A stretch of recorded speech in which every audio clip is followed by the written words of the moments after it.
Propriedades únicas do plástico. Nas escalas micro e nano, as partículas de plástico adquirem novas propriedades físico-químicas. Eles podem reter a carga superficial por períodos mais longos e interagir com campos eletrostáticos e outras moléculas. Nesse sentido, os micro e nanoplásticos podem ser comparados a um eleitorado, material que acumula eletricidade estática e a mantém por um tempo prolongado. Além disso, as partículas de plástico não apenas retêm uma carga eletrostática, mas também podem recarregá-la, e isso ocorre através do efeito triboelétrico, ou seja, quando o plástico entra em contato ou esfrega contra outras superfícies, incluindo tecidos, células e líquidos. Em outras palavras, as partículas de plástico podem se recarregar, restaurando sua carga eletrostática continuamente. Para entender como as propriedades do plástico diferem das de outros materiais, conduzimos um experimento simples. Aqui, dentro de copos plásticos transparentes, suspendemos diversos objetos feitos de materiais diversos: uma agulha de metal, um palito de fósforo de madeira, um fio de cobre e uma tira de magnésio. Agora, enquanto esses objetos permaneciam imóveis quando uma haste de plástico foi aproximada, tudo mudou drasticamente quando esfregamos a haste de plástico contra a parede.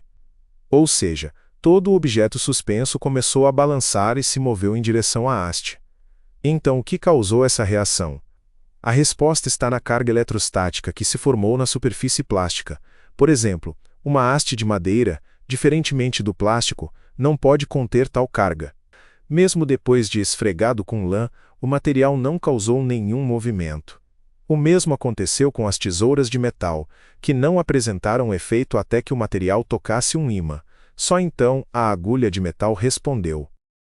Portanto, este experimento mostra claramente como o material responde de maneira diferente aos campos elétricos e magnéticos.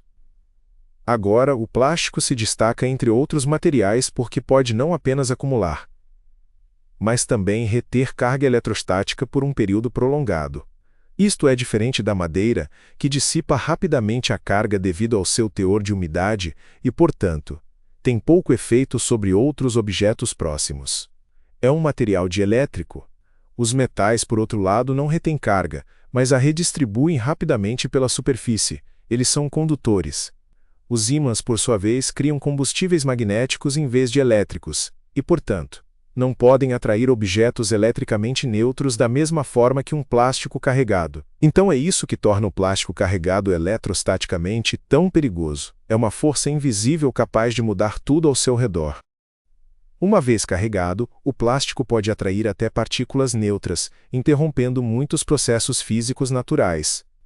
E à medida que o plástico se decompõe em fragmentos mais pequenos, micro e nanoplásticos, não perde as suas propriedades. Na verdade, o impacto do plástico no meio ambiente e nos organismos vivos só se intensifica à medida que as partículas se tornam menores. É a carga que torna o plástico especialmente perigoso para toda a vida no nosso planeta. Portanto, o plástico não pode ser considerado um resíduo passivo. É um material ativo e eletricamente carregado, capaz de interagir com quase todas as substâncias da Terra, desde partículas atmosféricas até células vivas. Quanto menor a partícula de plástico, mais ativa ela se torna e mais perigoso é o seu impacto. Se você visualizar uma partícula microplástica com 5 milímetros de diâmetro e dividi-la em uma partícula nanoplástica que tem 1 micrômetro de tamanho, você gera de uma partícula 125 bilhões de partículas, que é o número de galáxias que temos no universo, e a superfície dessas partículas é 5.000 vezes maior que a partícula de 5 milímetros. Então isso apenas exemplifica o quão grande é o problema da quebra dessas partículas de plástico e até mesmo de partículas menores.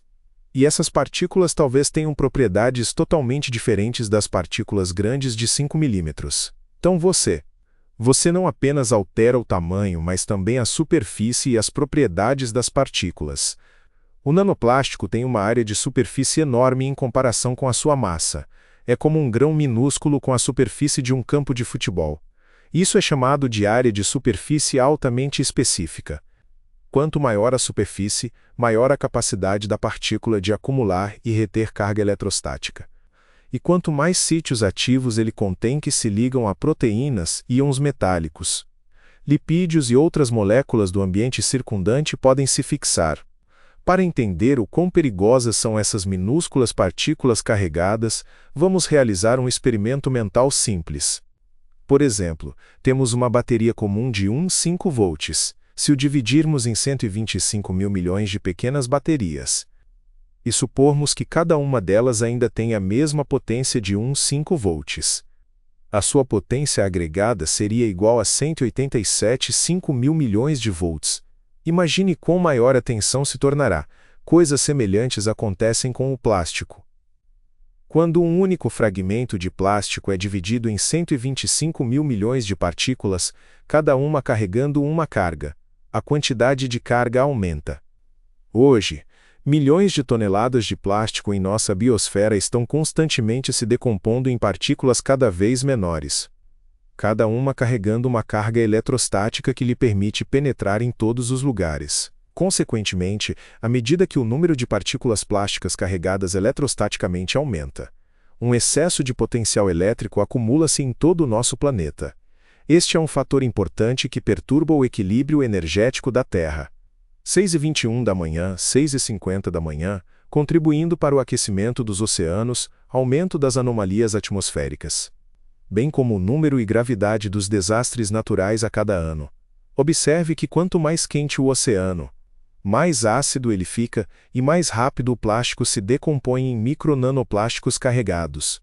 Isto, por sua vez, leva a uma maior acumulação de energia no nosso planeta, amplificando todos estes processos numa reação em cadeia que se autorreforça.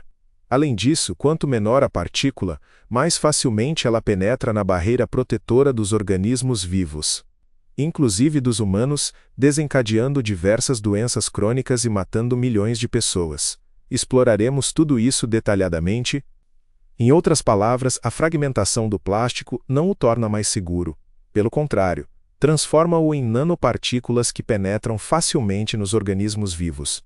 Sabemos até agora que, em comparação com os microplásticos, os nanoplásticos podem passar através das membranas celulares com muita facilidade. Isso significa que eles podem ir para a nossa corrente sanguínea, não apenas para nós, animais, e podem ser transportados para certos órgãos depositados lá, difíceis de serem excretados de volta e coisas assim. É por isso que o nanoplástico é muito mais perigoso que o microplástico, pois a sua capacidade de acumular carga eletrostática é significativamente maior. Devido ao seu comportamento elétrico e pequeno tamanho, os plásticos não permanecem em suas partículas. Eles ficam carregados e transformados em trilhões de micro e nano-assassinos. É através da descarga que pequenos plásticos podem penetrar profundamente nos tecidos vivos e até mesmo destruí-los. Hoje, essas partículas estão por toda parte e já interferem nos delicados processos elétricos da natureza. Agora, muitas vezes pensamos na eletricidade como algo artificial, confinado a lâmpadas, baterias e fios. Mas, na realidade, os impulsos elétricos são a própria linguagem da vida, ou seja, eles permitem que toda a biosfera funcione. E são precisamente estes processos naturais que os micro e nanoplásticos carregados eletrostaticamente estão agora a perturbar. Linguagem universal da natureza. A linguagem universal da natureza é invisível, mas é o que conecta todos os seres vivos em um único todo. Florestas. Nas florestas, as raízes das árvores estão ligadas a redes de fungos, formando um sistema complexo e interligado abaixo do solo que os cientistas chamam de teia de madeira. Essa rede não apenas distribui água e nutrientes, mas também permite que as plantas troquem informações. As plantas se comunicam de duas maneiras principais: quimicamente, ao liberar moléculas específicas, e eletricamente, ao enviar sinais elétricos semelhantes aos impulsos nervosos em animais e humanos. Por exemplo, quando os insetos atacam, uma árvore gera um sinal elétrico que desencadeia respostas defensivas. Este sinal pode viajar através das raízes até a rede fúngica, atingindo outras árvores. Um efeito semelhante foi detectado pelos cientistas durante um eclipse solar. 9h59 da manhã, 10h28 da manhã, os sinais bioelétricos das árvores começaram a se sincronizar formando um único impulso. As árvores mais velhas responderam primeiro, como se lembrassem de tais acontecimentos e alertassem as mais novas. Através de sinais elétricos, as plantas podem coordenar o seu crescimento, avisar-se umas às outras sobre o perigo, adaptar-se coletivamente ao estresse e até armazenar memória partilhada. É precisamente este sistema afinado que está agora a ser perturbado pelos micro e nanoplásticos. Hoje, as florestas tornaram-se vastos reservatórios de microplásticos. A pesquisa mostra que as florestas capturam microplásticos da atmosfera. À medida que as correntes de ar passam pelas florestas, elas carregam toneladas de partículas microplásticas. A floresta funciona como um filtro massivo. As copas das árvores e as folhas literalmente eliminam as partículas do ar. No passado, esse processo ajudou a purificar a atmosfera de poeira e sujeira. Hoje, porém, juntamente com estas partículas naturais, também estão presos micro e nanoplásticos. Ao contrário da poeira, que pode se tornar parte da matéria orgânica, o plástico não se decompõe. Permanece nas folhas, acumula-se no solo e persiste no ar da floresta todos os dias. 11h13 da manhã, 11h40 da manhã. Dezenas de partículas microplásticas se depositam em cada metro quadrado da copa da floresta. Os cientistas estimaram a deposição anual de microplásticos nos solos florestais e mostraram que esta se correlaciona com a escala de produção de plástico na Europa. Assumindo que a precipitação atmosférica é a fonte primária, concluíram que cerca de 400 mil partículas microplásticas por metro quadrado poderiam acumular-se no solo da floresta durante um período de 70 anos, 11h41 da manhã, meio-dia. Partículas carregadas distorcem os sinais bioelétricos e privam as florestas de sua capacidade de adaptação e sobrevivência. Nanopartículas carregadas negativamente penetram nas raízes das plantas com mais facilidade, interrompendo a absorção de nutrientes. Como resultado, o crescimento fica mais lento e a formação de raízes é prejudicada. Meio-dia e 2, meio-dia e 11. Além disso, micro e nanopartículas de plástico carregadas eletrostaticamente aderem às folhas e penetram nas células vegetais, prejudicando a fotossíntese. Eles danificam os cloroplastos, os centros de energia das células vegetais, o análogo das mitocôndrias nas células animais e humanas. A exposição prolongada a micro e nanoplásticos reduz a capacidade das plantas de produzir oxigênio. Algumas das florestas do mundo, como as florestas orientais da Amazônia, Binsinunski Senta, já emitem mais dióxido de carbono do que produzem oxigênio. Animais, meio-dia e 43, 1h03 da tarde, micro e nanoplásticos podem penetrar no cérebro dos animais. Partículas de plástico carregadas eletrostaticamente danificam as células cerebrais e interrompem a transmissão dos impulsos nervosos. Isso causa disfunções no sistema nervoso, desde visão, audição e olfato reduzidos até coordenação motora prejudicada. 1h04 da tarde, 1h33 da tarde. Como resultado, os animais lutam para navegar, encontrar comida, evitar o perigo e se comunicar uns com os outros.